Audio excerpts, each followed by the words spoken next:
Are you a real estate investor looking to sharpen your skills or a newbie looking to become one? You're in the right place. Welcome to Where Should I Invest? Real Estate Investing in Canada with your host, Sarah Larby. Having a legacy in my book. It's one of my principles in my book. Mm-hmm. It's about, leaving something behind for your family, for your children or grandchildren.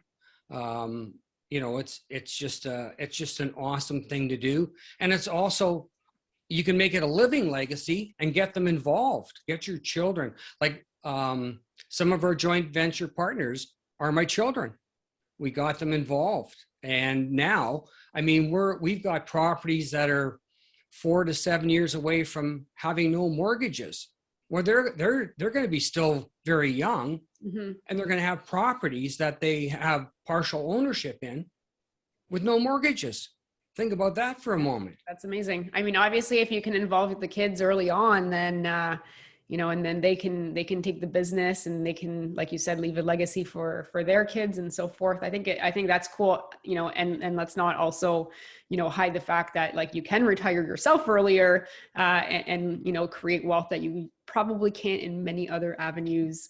And it is definitely a great way to quit your job and to get that freedom a lot faster. So. Absolutely. And you know what, Sarah, if you have a look around, people aren't just retiring anymore. And the reason I say that to you is, first of all, I have friends who are retired, but they're actually still, a lot of them will go and get jobs, and you'll say, oh, well, why would they do that?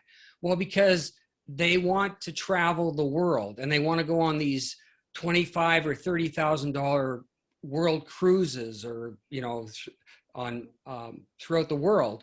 I've got some friends of ours who in February are going on a 5-week world cruise, and they went back to work during the summer when they came back to Canada so they could make enough money to pay for the cruise. Mm-hmm. So you're seeing that change in dynamic. But think if you would have had, they would have had a real estate portfolio that was actually paying them every month. I think about myself, you know what? It won't be long till I'll be getting a raise. Can you imagine? I'm getting older. I'm actually going to get a raise. You say, what? Well, when you pay off your mortgages on your investments, you give yourself a raise. So it's pretty incredible what happens. Mm-hmm. And the other thing is, you know what? My grandfathers, one retired at 65 and passed away by 66. And the other one, I don't even think he was 67. So they didn't get to enjoy their retirement. Right. And now people are living much longer. And so I don't think people are rushing as quickly to retire. They're just trying to find a way to maybe do some things differently. I think it's the freedom, right? Like you're talking about, it's the freedom to be able to choose what you want to do with your time. Because I retired from my 9-to-5 job, but I'm still doing stuff. I have goals. And you don't want to be, especially if you're, you've got lots of time left, you want to still do things and enjoy and create challenges and grow. And absolutely. You can only lay on the beach tanning for a certain amount of time before that gets boring. That's right. That's right. The freedom that it creates, that I think is important, and not having to work for somebody else forever. Awesome. So Rick, the next part of the podcast is our lightning round. I'm going to ask you 5 questions. Everybody gets the same ones. You're going to give me the first answer that comes to mind. Are you ready? Sure. Fire away. All right. So question number 1, what is your favorite real estate investing book? I think you mentioned a book in the beginning. So which one is it? Sure. So the book, and I think it's still Canada's #1 selling investment book. It's Real Estate Investing in Canada by Don R. Campbell. Mm-hmm. He helped found RAIN, the Real Estate Investing Network. Yep. Don was on my podcast early on. He's awesome. All right. Number 2, I don't know if you listen to podcasts, but if you do, and this doesn't have to be real estate in particular, do you have a favorite podcast? So just so you know, I think I have 14 or 15 podcasts I listen to. Oh, wow. Okay. I rotate them out. It's unbelievable. So some come in, some go out. So when I started listening to yours, somebody went bye-bye. But I'm enjoying yours. I listened to about 6 investment real estate podcasts. Some are in the States, some are in Canada. So I won't mention those. But I do. One of the folks I listen to, it's called the Wealthy Speaker Podcast, and it's a gal. Her name is Jane Atkinson. She's out of London, Ontario. Does a fantastic job because she really brings on a lot of people that'll inspire you beyond wanting to be a wealthy speaker. And the other one that I listen to on a regular basis is the Everyday Millionaire, and that's hosted by Patrick Franzi. I'm not sure if you're familiar with Patrick. Yep, he's part of RAIN as well, isn't he? He is. So yeah, and so those are a couple of the ones I would definitely. Because the thing I like about Patrick's, even though he's involved with RAIN, he brings on guests that are pretty diverse in what they're doing. So it's just not about investment real estate. Okay. All right. Very cool. Number 3, what do you do for fun aside from real estate?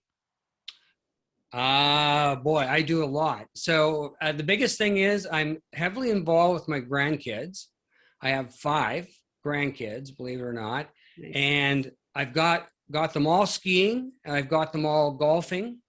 And recently, because now I've written a book, so I know the whole process of how to getting it published and edited and all that.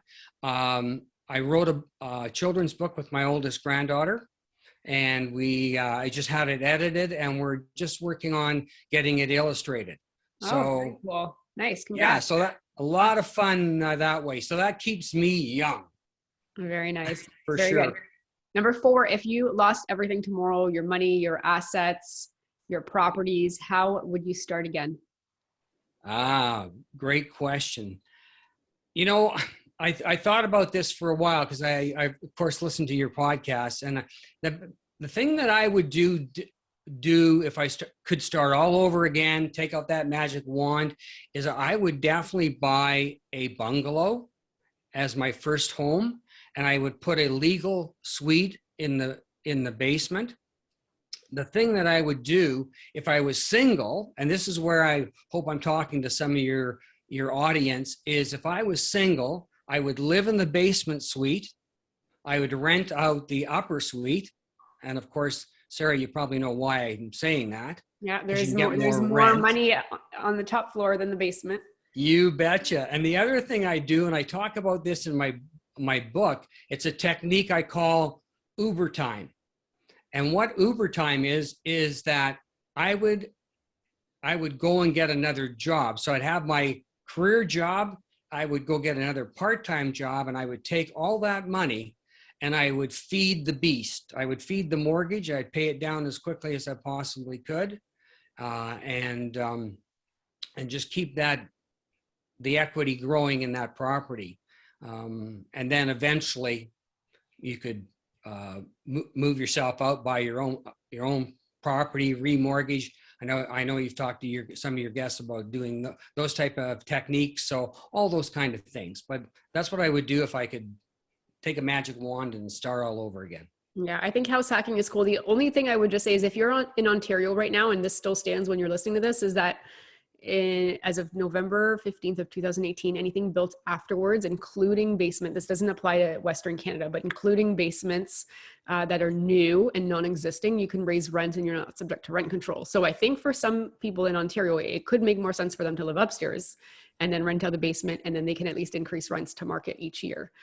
So just food for thought. I think both could. No, I'm glad, every market's different for sure. For You're sure. absolutely right. And probably 3-4 years ago, I would agree with you that, you always, to make more money, obviously it's going to be upstairs. And I think you'll probably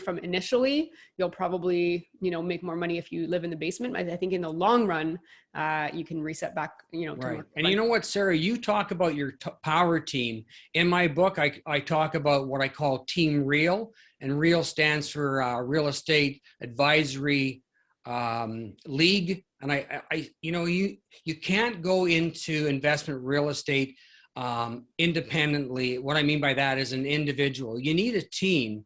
And if you have a good team, and because you have to know things like you just talked about, where maybe you're better off to not to live on the upstairs and rent the downstairs, depending on, again, on the marketplace. And if you got a good team, you'd know that, right? Sure, you wouldn't make that mistake. Thanks so much for listening to Where Should I Invest with your host, Sarah Larby. Make sure to listen in next time. We'll catch you on the next episode of Where Should I Invest?